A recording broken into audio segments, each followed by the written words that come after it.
www.attableek.com, the reviver of Iman. لا مضل له ومن يضلله فلا هادي له ونشهد أن لا إله إلا الله وحده لا شريك له ونشهد أن سيدنا مولانا محمدا عبده ورسوله أما بعد أعوذ بالله من الشيطان الرجيم بسم الله الرحمن الرحيم تبت يدا أبي لهب وتب ما أغنى عنه ماله وما كسب سيصلى نارا ذات لهب وامرأته حمالة الحطب في جيدها حبل من مسد صدق اللہ العظیم.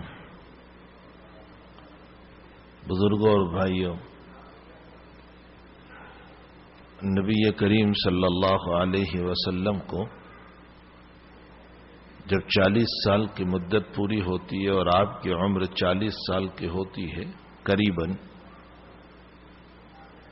تو آپ غار ہیرا میں جاتے ہیں. غار ہیرا ایک غار ہے جو ہیرا پہاڑ کے اوپر واقع ہے. حضرت کو خلوت پسند تھی اور خلوت میں بیٹھنے لگے اور وہاں جا کر کچھ اللہ اللہ، کچھ ذکر، کچھ عبادت کرنے لگے اور ہفتے بھر کا کھانا لے جاتے تھے. اس سے معلوم ہوتا ہے کہ توشہ اختیار کرنا، ضرورت کے سامان کو اختیار کرنا اور لینا، یہ توکل کے منافی نہیں ہے. انسان کو اسباب اختیار کرنے چاہیے.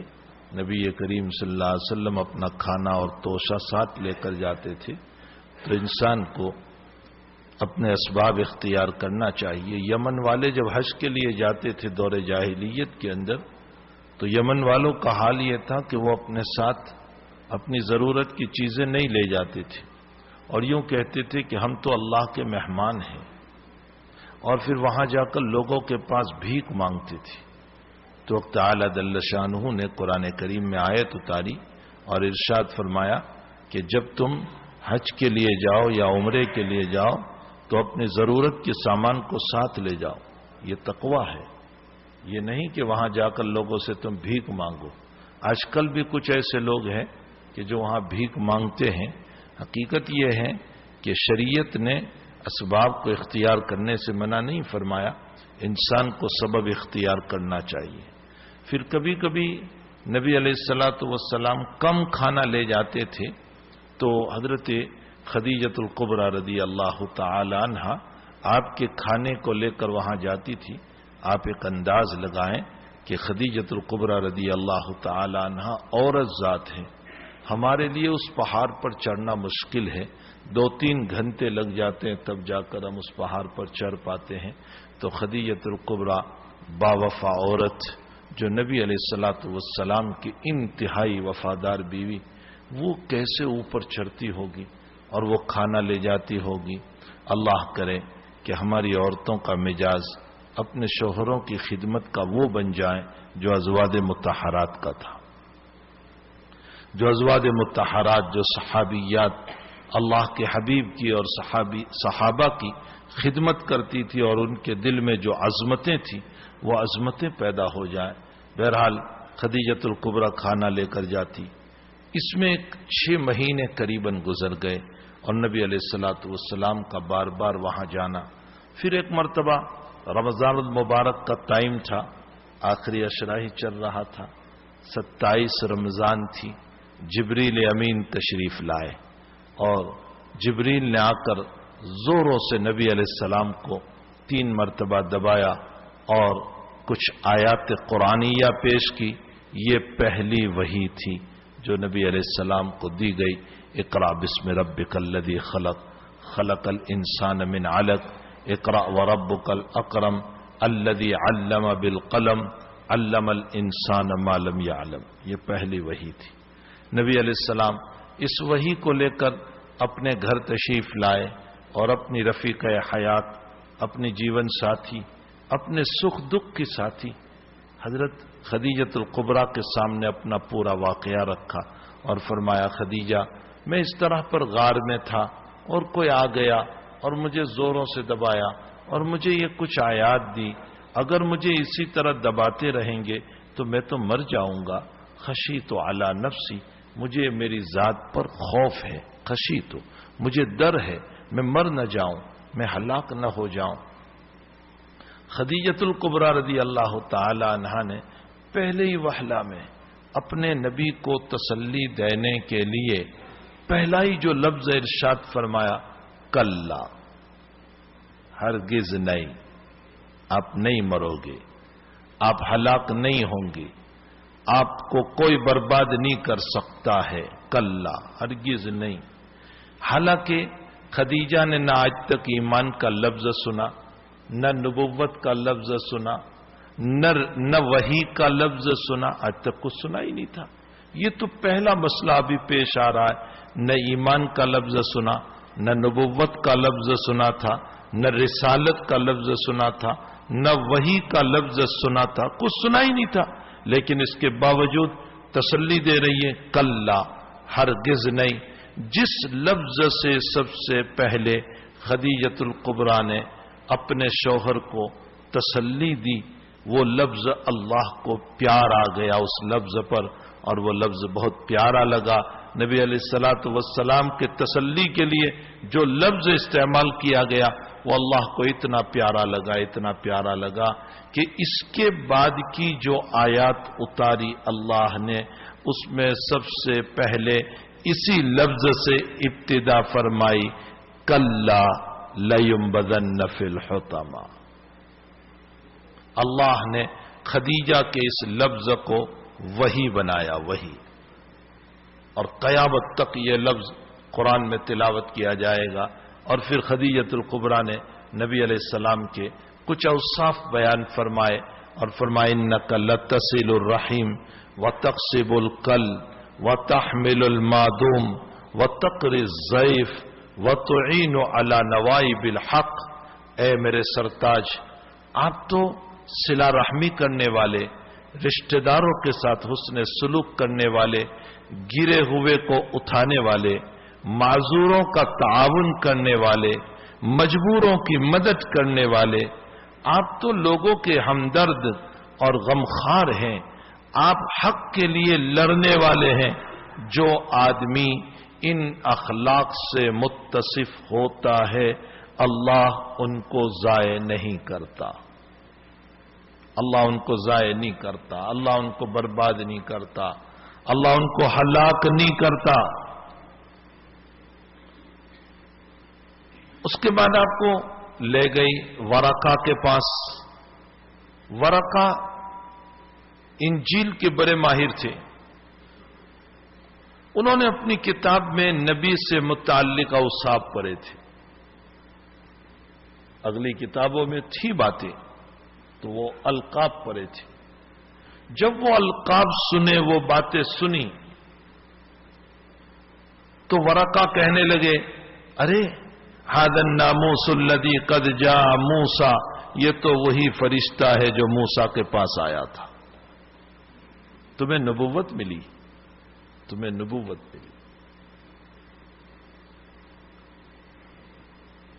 پھر ورقہ نے فرمایا کہ ایک وقت آئے گا کہ تمہیں تمہاری بستی مکہ سے نکالا جائے گا، تمہارے اوپر حالات آئیں گے۔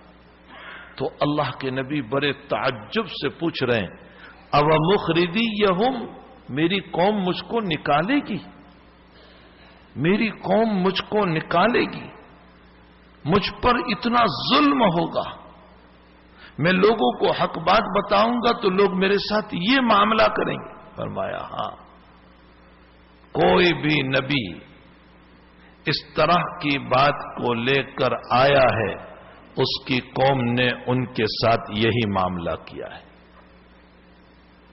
اس کی قوم نے ان کے ساتھ یہی معاملہ کیا، تو آپ کے ساتھ بھی یہی ہوگا۔ اور ورقہ نے یہ بھی کہا کہ کاش جن دنوں میں آپ کو نکالا جائے گا، اگر میں زندہ ہوں گا تو تمہاری ضرور مدد کرتا، لیکن ورقہ پھر انتقال کر گئے۔ یہ پہلی وحی جو نبی کریم صلی اللہ علیہ وسلم پر اتری۔ اس کے بعد 2.5 سال فترت کے گزرے جس میں کوئی وحی نہیں آئی، اللہ اپنے نبی کے دل کو ان دنوں میں مضبوط بناتا رہا، اور جب 2.5 سال پورے ہوئے تو اب دوسری وحی اتری، یا ایھا المدثر قم فانذر وربک فکبر وثیابک فطہر والرجز فاہجر ولا تمنن تستکثر۔ اے کملی اور کر سونے والے اٹھو، قم فانذر لوگوں کو ڈراؤ، تبلیغ کرو، وربک فکبر اپنے رب کی بڑائی بیان کرو، وثیابک فطہر اپنے کپڑوں کو پاک رکھو، والرجز فاہجر آج تک بتوں کی عبادت نہیں کی، آئندہ بھی نہ کرنا، اپنے آپ کو بتوں سے علیحدہ رکھو، ان معبودوں سے، ان پتھر کے معبودوں سے اپنے آپ کو علیحدہ رکھو۔ یہ دوسری وحی اتری، اس وحی کے ذریعے سے نبی کو تبلیغ کا حکم دیا گیا کہ آپ تبلیغ کرو، میری دین کی بات پہنچاؤ۔ تو آپ نے صفا پہاڑی پر، وہی جہاں سے ہم سعی کو شروع کرتے ہیں، نبی علیہ السلام اس پہاڑ پر چڑھے، اور اس پہاڑ پر چڑھ کر سب کو جمع کیا، مکہ کے لوگوں کو، اور آپ نے ایک تقریر کی، اور اس تقریر میں فرمایا جو روایتوں میں ہے کہ میں اس پہاڑ کی بلندی پر ہوں، آپ نیچے ہیں، اس پہاڑ کے پیچھے ایک لشکر ہے، وہ تم پر حملہ کرنے والا ہے، تم میری بات سچ مانو گے؟ تو سارے مکہ والوں نے کہا کہ ہاں بالکل محمد آپ صادق الوعد الامین ہیں، آپ سچے ہیں، آپ وعدہ خلافی نہیں کرتے، آپ امانت دار ہیں، آپ جھوٹ نہیں بولتے، ہم آپ کی بات کو سچی مانتے، اس لیے کہ آپ اوپر سے دیکھتے ہیں، ہم نہیں دیکھتے۔ تو اللہ کے نبی نے فرمایا کہ اچھا، تو اب سنو، میں نبوت کے اوپر کے مقام پر ہوں، ٹاپ لیول پر ہوں، مقام نبوت پر ہوں، جو میں دیکھ رہا ہوں وہ تم نہیں دیکھ رہے ہو، میں جنت دیکھ رہا ہوں، میں جہنم دیکھ رہا ہوں، اے لوگو لا الہ الا اللہ پڑھ لو، اللہ تمہیں جنت عطا کرے گا، جہنم سے تمہاری حفاظت ہو جائے گی، اپنے ان جھوٹے معبودوں کو چھوڑو جو تمہارے گھرے ہوئے ہیں، ان ہی الا اسماء سمیتموہا انتم وآباؤکم ما نزل اللہ بہا من سلطان، یہ چند نام ہے جو تم نے بنا لیے ہیں، اللہ نے کوئی دلیل اس پر نہیں اتاری کہ لات کی پرستش کرو، عزا کی پرستش کرو، منات کی پرستش کرو، یہ نائلہ کی پرستش کرو، یہ سب پتھر کے معبود تمہارے بنائے ہوئے ہیں، تم نے اس کو معبود بنایا ہے، اللہ نے نہیں کہا۔ چھوڑو ان معبودوں کو، ایک اللہ کو مانو، تم کامیاب ہو جاؤ گے، ایک اللہ کو۔ ابو لہب آپ کا چچا، اس کا نام عبد العزا ہے، ابو لہب کا نام عبد العزا ہے، ابو لہب اس کی کنیت ہے، اس کو ابو لہب اس لیے کہتے تھے کہ لہب کا معنی آگ کا شعلہ، اور شعلہ جو ہے نا سرخ ہوتا ہے، لال ہوتا ہے، اور اس کا چہرہ سرخ تھا، لال تھا، اس لیے اس کی کنیت ہو گئی ابو لہب۔ عبد العزا اس کا نام تھا، لیکن قرآن نے اس کا نام نہیں لیا، اس لیے کہ عبد العزا میں بت کا نام آ رہا تھا، اللہ نہیں پسند کرتا تھا کہ اس کا ذکر کیا جائے، اس لیے اس کا نام نہیں لیا، اس کی کنیت کہی ابو لہب، ابو لہب۔ اس نے ابو لہب نے کیا کہا نبی علیہ الصلوۃ والسلام کو؟ ابو لہب نے نبی علیہ السلام کو یوں کہا، تبا لک یا محمد الہذا جمعتنا، محمد تیرے ہاتھ ٹوٹ جائے، تو ہلاک ہو جائے، تو برباد ہو جائے، کیا تو نے ہم کو اس لیے بلایا کہ ہمارے معبودوں سے ہم کو الگ کریں، ہمارے معبودوں سے ہم کو الگ کریں، اس لیے تو نے ہم کو بلایا؟ نبی کو بد دعا دی اس نے، حضور پاک صلی اللہ علیہ وسلم کو بد دعا دی۔ اللہ نے فرمایا اچھا میرے نبی کو بد دعا دے رہا ہے، اللہ نے قرآن میں اس کے لیے بد دعا اتاری، تبت یدا ابی لہب، ابو لہب کے ہاتھ ٹوٹ جائیں، وہ تب، اور وہ خود بھی ٹوٹ جاوے، ابو لہب کے ہاتھ بھی ٹوٹ جائیں اور وہ خود بھی ٹوٹ جائیں، وہ تب، ایسی بد دعا اتاری کہ اس کی نبی کو دی ہوئی بد دعا تو کچھ نہیں، لیکن اس پر اللہ نے جو بد دعا اتاری وہ قیامت تک قرآن میں پڑھی جائے گی۔ ہر انسان نماز میں پڑھتا ہے تبت یدا ابی لہب، نماز میں بد دعا دے رہے ہیں۔ ہر حافظ صاحب حافظ ہو رہے ہیں تو بچہ پڑھ رہا ہے تبت یدا ابی لہب، بد دعا دے رہے ہیں۔ ہر انسان قرآن پڑھ رہا ہے تبت یدا ابی لہب، ابو لہب برباد ہو جائیں، ہر ایک بد دعا اس کو دے رہا ہے، اور قیامت تک یہ بد دعا جاری رہے گی۔ یہ دعا قبول جو کہ اللہ کی بد دعا تھی، یہ بدر میں نہیں گیا، ابو لہب بدر میں نہیں گیا تھا، اس کو ڈر تھا کہ میں مر جاؤں گا۔ محمد جو کہتا ہے سچا ہے، یہ مانتا بھی تھا، یہ محمد جو کہتا ہے وہ سچا ہے، تو یہ بدر میں نہیں گیا، اس نے پیسے دے کر اپنی طرف سے کسی کو بھیجا۔ بدر کے 3 مہینے کے بعد اس کو پلیگ کی بیماری لگی، پلیگ، طاعون، اور اس کو اتنا بڑا دمبل نکلایا، اور عرب پلیگ کی بیماری کو، طاعون کی بیماری کو منحوس سمجھتے تھے۔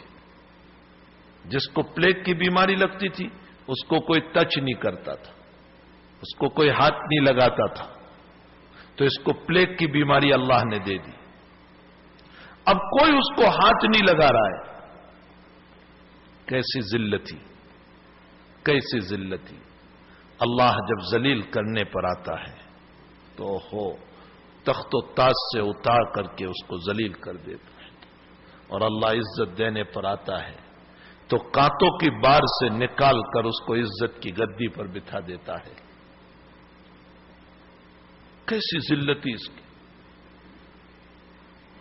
لوگوں نے اس کو ہاتھ نہیں لگایا، بانس لائے، بانس، لکڑیاں لائے، اور لکڑی کے ذریعے سے ہٹا ہٹا کر اس کو کسی کمرے میں ڈال دیا کہ جو ٹچ کرے گا اس کو بھی ہو جائے گی۔ اب وہ اس کمرے میں پڑا ہوا ہے، کوئی دیکھنے والا بھی نہیں اس کو، اسی میں پڑا پڑا مر گیا، ٹوٹ گیا، وہ تب ٹوٹ گیا، پڑا پڑا وہیں مر گیا۔ پتہ تب چلا جب بدبو آنے لگی۔ مکے کا سردار نبی کی بغاوت کرنے پر یہ حال ہوا، مکے کا سردار نبی کی بغاوت کی تو یہ حال ہوا۔ جب یہ مرا اور لوگوں کو بدبو آئی اور پتہ چلا کہ یہ مر گیا تو کھڈا تیار کیا اور لکڑیوں سے ہٹا ہٹا کر اس کو قبر میں ڈال دیا، کسی نے ہاتھ بھی نہیں لگایا۔ یہ اللہ نے جو بد دعا دی تھی وہ ایسے تباہ ہو گیا۔ میرے بھائیو، نبی کی بغاوت نہ کرو، نبی کی شریعت کی بغاوت نہ کرو، اس کی مذاق نہ اڑاؤ۔ تم سے کوئی سنت نہ ادا ہوئی، نہ ادا ہوئی، چلو نہ ادا ہوئی، لیکن نبی کی مذاق نہ کرو، سنت کی مذاق نہ کرو۔ کوئی سنت ادا کر رہا ہے اس کی مذاق نہ کرو۔ کوئی مسجد میں بیچارہ کبھی نماز پڑھنے آ گیا، کہتے ہیں اچھا آج چاند کہاں طلوع ہو گیا، ایسا نہ کہو، ایسا نہ کہو۔ اس کا دل ٹوٹ گیا، اگر اس نے نمازوں کو چھوڑ دی تو اب نمازوں کے چھوڑنے کا ذریعہ تم بنو گے، تم نے اس کو دین سے دور کیا۔ اپنی زبان کو بہت قابو میں رکھو۔ ہماری زبان کانٹے کی طرح اور سانپ کے زہر کی طرح ڈنک مارتی ہے، سانپ کے زہر کی طرح ڈنکیلی زبان ہماری۔ ہم جب تانے دیتے ہیں نا تو ہمارے تانے لوگوں کے دلوں کو چیر دیتے ہیں۔ محبت کی زبان ختم ہو گئی.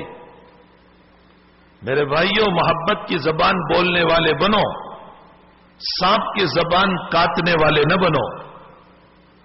سانپ کی زبان کاٹنے والے نہ بنو، محبت کی زبان بولو. اللہ کے نبی سے پوری زندگی میں ثابت نہیں ہے کہ آپ نے کسی کو تانا دیا ہو. پوری زندگی میں کبھی نہیں. آپ تانا دیتے ہی نہیں تھی. اور ہمارا حال یہ ہے کہ ہم کہتے ہیں ہنستے ہنستے سنا دیا. جب سنانے پر آتے ہیں تانا دینے پر تو کہتے ہیں ہنستے ہنستے سنا دیا ہم نے. ارے بات بات میں کہہ دیا ہم نے، تانا دے دیا. اپنی زبان کو تانوں سے بچاؤ. محبت کی زبان استعمال کرو. اس محبت کی زبان پر اللہ تمہیں صدقے کا ثواب عطا کرے گا. میں نہیں کہہ رہا ہوں، رسول اللہ صلی اللہ علیہ وسلم کا فرمان ہے کہ محبت کی زبان پر اللہ تمہیں صدقے کا ثواب استعمال کرے. تم لوگوں کو نفع پہنچانے والے بنو، نقصان پہنچانے والے نہ بنو. تمہاری ذات نافع بنے، نقصان دینے والی نہ بنے. ہماری ذات لوگوں کے لیے مفید بنے، تکلیف پہنچانے والی نہ بنے. تو ہلاک و برباد ہو گیا. تبت یدا ابی لہب وتب. نبی کو بد دعا دی تو اللہ نے قرآن میں اس کے لیے بد دعا اٹھا. اور جب یہ مرا اور یہ حالات اور یہ کیفیت اور یہ ٹوٹا اور یہ بیماری لگی تو ما اغنا عنہ مالہ وما کسب، نہ اس کا مال اس کو بچا سکا نہ اس کی کمائی اس کو بچا سکی. ما اغنا عنہ مالہ وما کسب، کسب کا معنی کمایا ہوا. نہ اس کا مال اس کو بچا سکا نہ اس کی کمائی اس کو بچا سکی. میرے بھائیوں، قرآن کریم میں اللہ تعالیٰ فرماتے ہیں کہ قیامت کے دن جب ایک بندے کو جہنم کے فیصلے ہوں گے تو وہ بندہ یوں کہے گا، اے اللہ تو میرے بدلے میں میرے بچوں کو جہنم میں لے جا، میری بیوی کو جہنم میں لے جا، میری ساری دنیا دینے کے لیے تیار ہوں لیکن مجھے جہنم سے بچا لے. ہاں، قرآن میں اپنی اولاد کو دینے کے لیے تیار ہو جائے گا جس اولاد کے لیے مرا جا رہا ہے. فدیے میں، بدلے میں اپنی اولاد دے دے گا. اپنی بیوی کو قربان کرنے کے لیے تیار ہو جائے گا. لیکن اللہ کہے گا جرم جس کا ہے اسی کو جانا پڑے گا.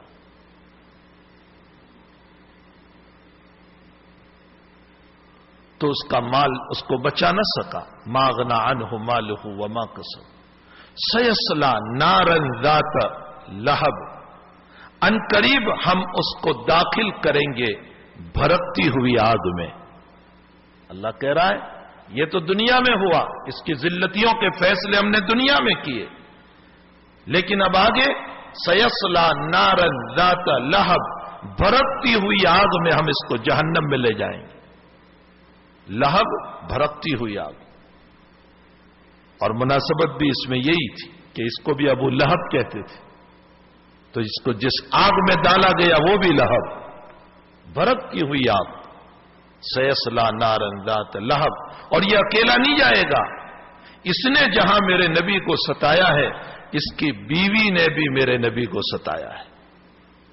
اس کی بیوی نبی کی چچی، یہ چچا تھا، ابو لہب چچا ہے، اور اس کی بیوی نبی علیہ السلام کی چچی ہوتی. کہا اس کی بیوی نے بھی بہت ستایا ہے میرے محبوب کو. کیا ستایا اس نے؟ کانٹے دار درختوں کے پتوں کو اور ٹہنیوں کو کاٹ کر لاتی اور نبی کے دروازے کے باہر ڈال دیتی تاکہ صبح محمد نکلے اور اس پر چلے تو کانٹے لگے. آپ کے راستے میں کانٹے بچھاتی تھی.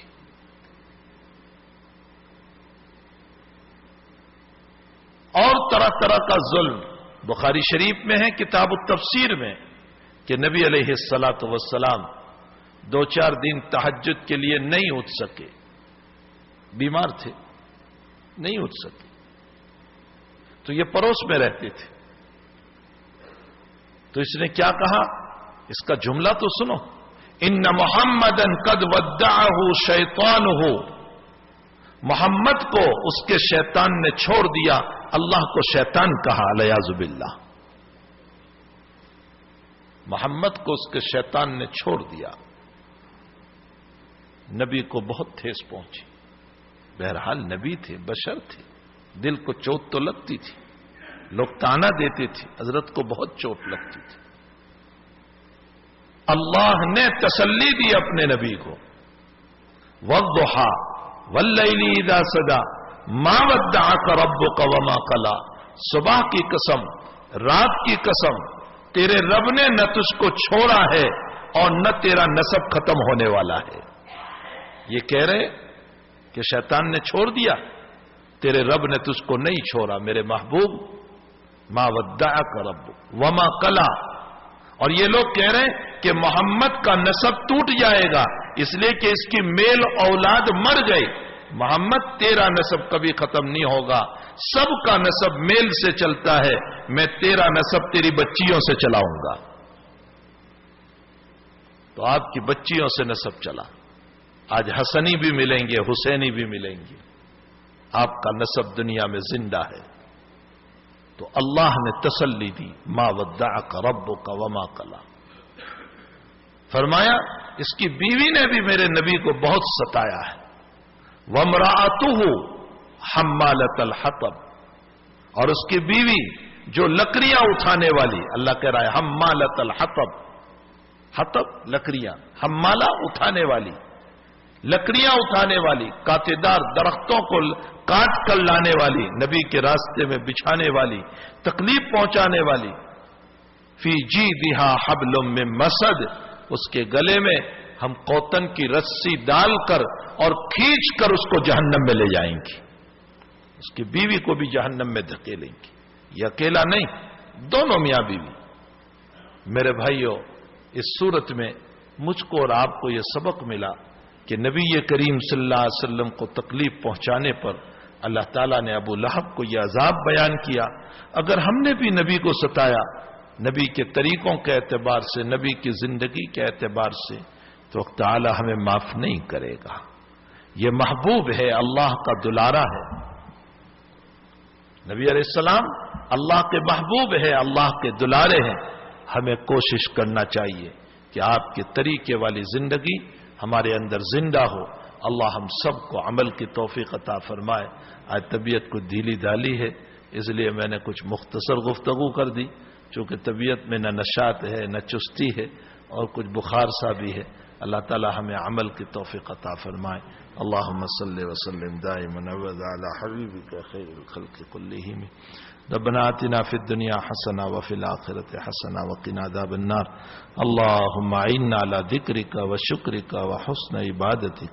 اللہم انک عفو کریم رحیم تحب العفو فاعف عنا یا کریم۔ اللہم انک عفو کریم رحیم تحب العفو فاعف عنا یا کریم۔ اللہم انک عفو کریم رحیم تحب العفو فاعف عنا یا کریم۔ اللہم ربنا تقبل منا انک انت السمیع العلیم وتب علینا یا مولانا انک انت التواب الرحیم۔ وصلی اللہ علی النبی الکریم برحمتک۔